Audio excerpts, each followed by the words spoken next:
We are hearing from community members and the Leflore County Sheriff about what kind of officer and man Deputy LeMay was. 5 News reporter Lauren Spencer joining us live now in Poto, where a memorial is forming in honor of the fallen officer. Lauren.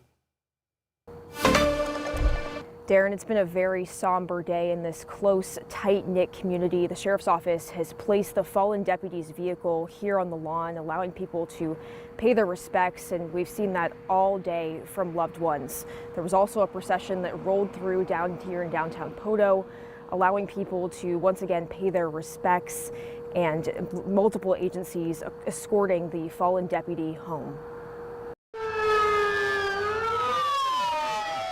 In Poto, grief is showing up in many ways. A patrol car now covered in flowers and notes. He was our friend. He was their brother.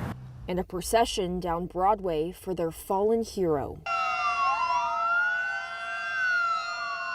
Deputy Thomas Walker LeMay, a name people here didn't just know, but relied on. Walker was one of those men who I knew that anytime I needed help with victims, if I needed questions answered, he was a phone call away. It didn't matter if he was on shift, off shift. We could call and say, Walker, we need help, and he'd say, I'll be there in a minute, Beth. Bethany Black worked alongside him for years. She's the interim director at the Women's Crisis Center in Poto. He was just always encouraging victims to get services. He was always making sure that we were okay. If we were out on scene with him. She says he took care of everyone around him. If we needed something from him, he was always checking on us just as much as he was his victims. Leflore County Sheriff Rodney Derryberry says his deputies were called to a home off Highway 270 for a trespassing call and a welfare check. It turned into a 4-hour standoff and a 2-hour shootout, he says. They were ambushed during the trespassing call.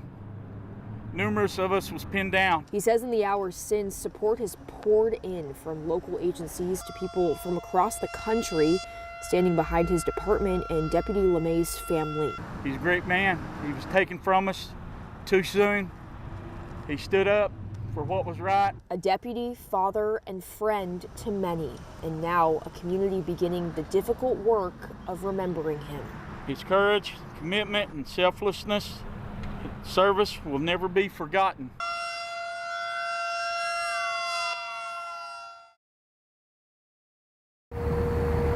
The sheriff says that LeMay leaves behind a 5-year-old daughter, including multiple family members. The sheriff added that in his time with the department, he can't recall another officer being killed in the line of duty by gunfire. A really tragic and somber day that's going to stick with this community forever. In Poto, covering news where you live, Lauren Spencer, 5 News.